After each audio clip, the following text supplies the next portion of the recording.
Novel Korban Rahim Sewaan Karya Wica episode 18 Inseminasi. Daniel tiba-tiba melepaskan ciumannya saat ia melihat sepasang mata tengah melihatnya dan Arsana dengan begitu serius. "Tony, ada apa?"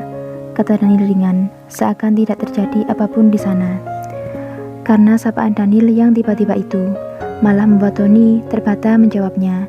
Jantung Tony berdetak kencang karena dia baru saja ketahuan melihat adegan peraduan itu. Sebenarnya, tadi ketika Tony melihatnya, dia ingin segera pergi.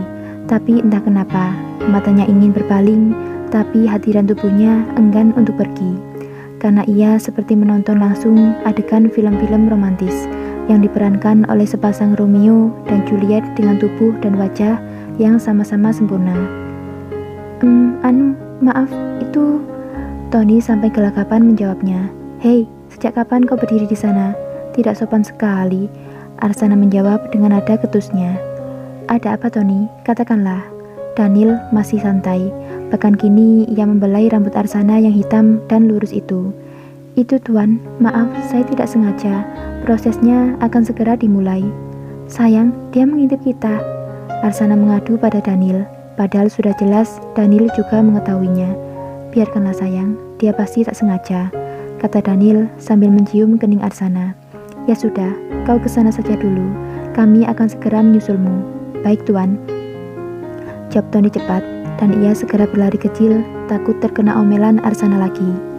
Sudah berada di dalam ruangan, Tony, Daniel, dan Arsana sedang menatap layar monitor yang memperlihatkan proses penanaman sel itu dalam rahim Eva. Tidak membutuhkan waktu lama. Sang dokter pun menyudahi proses tersebut, dan sel sudah tertanam dengan tepat di dalam rahim Eva. Atas permintaan Arsana dan Daniel, Eva diminta untuk tinggal dulu di rumah sakit selama beberapa hari sampai sel dinyatakan berhasil menempel dengan sempurna di rahim Eva. "Tunggu, setidaknya selama 1 minggu, baru kita melakukan tes kehamilan, melihat apakah sel berhasil menempel pada rahim Nona Eva.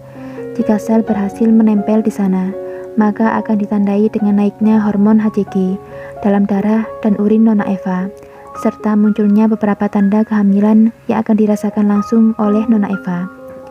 Saya minta Nona jangan terlalu banyak bergerak dulu. Dalam beberapa jam ke depan, hanya lakukan aktivitas ringan saja. Saya minta Nona juga istirahat selama Nona berada di rumah sakit ini. Saya akan memantau dan mengawasi Nona setiap hari, melihat perkembangan hormon dalam tubuh Nona. Nona Eva juga harus rutin meminum vitamin untuk menunjang menempelnya sel di dalam rahim, dan untuk beberapa hari ke depan, saya yang akan meresepkan diet untuk Nona Eva, agar makanan yang Nona konsumsi sesuai dengan apa yang Nona butuhkan sekarang." Dr. Danis menjelaskan dengan panjang lebar kepada Eva. Eva sedari proses penanaman tadi, jantungnya berdetak tidak karuan. Karena jujur, ia takut untuk mengandung seorang anak. Ia takut tak bisa menjaganya. Bayangannya melampau jauh ke depan, membayangkan segala sesuatu risiko yang dihadapi oleh seluruh ibu hamil.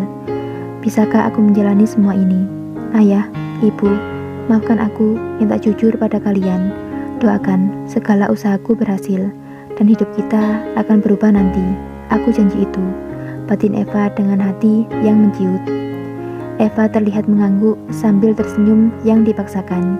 Ia masih terbaring di bed rumah sakit, lalu bed itu didorong menuju ruangan VIP khusus untuk Eva. "Tony, temani dia, itu adalah tugasmu mulai sekarang," kata Daniel sambil memegangi bahu Tony. "Baik Tuan, saya akan menemani dan menjaganya dengan baik," Tony menjawab dengan semangat, karena ia semakin dekat dengan uang 1 miliarnya. Tony pun berlalu pergi meninggalkan Daniel dan Arsana menuju ke ruangan Eva. "Semoga dia bisa berkembang dengan baik di dalam rahimnya," kata Daniel ringan sambil memandang kepergian Tony. "Semoga saja sayang, dan aku ingin segera mengumumkan tentang kehamilanku pada publik." "Maksudnya?" jawab Daniel cukup kebingungan.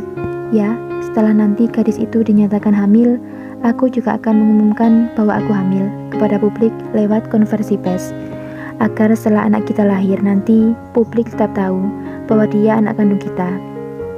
"Maksudmu, kau akan pura-pura hamil, sayang?" Kau benar sayang, aku tak mau. Ketika anak kita lahir, publik mengetahui tentang rahim sewaan ini. Mereka pasti akan membicarakan hal buruk tentangku. Mereka mengira aku wanita yang tak bisa memberikan keturunan untukmu, dan aku juga tak mau publik mengira bahwa dia anak adopsi karena aku yang tak hamil. Bukankah kita lebih baik jujur ke publik sayang? Tidak perlu menutup-nutupi seperti itu. Aku tak mau. Nanti mereka pasti akan menyorot juga pada Eva. Bahkan mungkin dia nanti bisa lebih terkenal dari aku. Kau tahu kan sayang, pemikiran publik selalu tak bisa kita tebak. Siapa tahu juga publik mengira kau punya seorang selir. Astaga sayang, kenapa pemikiranmu sampai sejauh itu? Sudahlah sayang, itu sudah menjadi keputusanku. Bagaimana jika nanti kau menjalani sesi pemotretan dengan perut yang rata? Orang-orang pasti akan tahu jika kehamilanmu itu palsu sayang. Mereka malah akan menertawakanmu nanti. Aku tidak sebodoh itu sayang, jawab Arsana sambil mencubit gemas pipi Daniel, lalu berkata lagi, ketika kehamilan sudah menginjak usia yang sudah menunjukkan perut buncit, maka aku akan resign sementara dari dunia permodelan, dan akan kembali lagi setelah nanti Eva melahirkan bayi kita. Seakan sudah menyerah dengan segala kemauan Arsana, Daniel hanya mengangguk dengan senyum yang dipaksakan. Dia berpikir, percuma saja menyangkal Arsana, karena dia pasti tetap berada pada pendiriannya. Sejak hari itu, Eva benar-benar dijaga dan diperhatikan dengan ketat oleh pihak rumah sakit, terutama Dr. Danis yang bertanggung jawab langsung dari program ini. Setiap beberapa jam sekali, dia selalu berkunjung ke ruangan Eva, melihat kondisinya, dan memberikan beberapa nasihat yang harus selalu ia lakukan. Sejak hari itu juga, Eva sangat merasa was-was dengan semua hal yang ia lakukan. Dia selalu mengusap lembut perutnya secara spontan, kadang juga bergerak sangat pelan, takut jika sudah ada sebuah kehidupan di dalam rahimnya.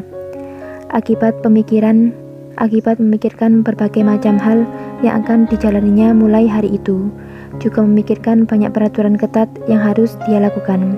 Eva merasakan pusing yang tak biasa pada kepalanya, dan itu malah membuat dirinya semakin takut karena berpikir kesehatannya sedang terganggu. Dia tak ingin sesuatu terjadi pada sel yang sudah ditanamkan dalam rahimnya. Hingga 1 minggu perawatan Eva telah berlalu, ia masih saja merasakan pusing di kepalanya, meski dokter telah memberikan dia obat untuk itu. Dokter Danis pun curiga, sakit kepala Eva yang dia rasakan bisa saja karena naiknya hormon kehamilan. Dengan kata lain, sel berhasil menempel di rahim Eva, dan dia tengah hamil sekarang. Dokter Danis sedang berada di ruangan Eva. Dia membawa alat tes kehamilan untuk mengetahui hasil dari program yang dijalaninya. Ini Nona, Anda sudah tahu kan bagaimana cara menggunakannya? Kata Dokter Danis sambil memberikan alat tes kehamilan pada Eva. Eva hanya berdehem dan menerima alat itu dengan jantung yang berdetak kencang dan tangan gemetaran. Eva berjalan ke kamar mandi. Bersambung.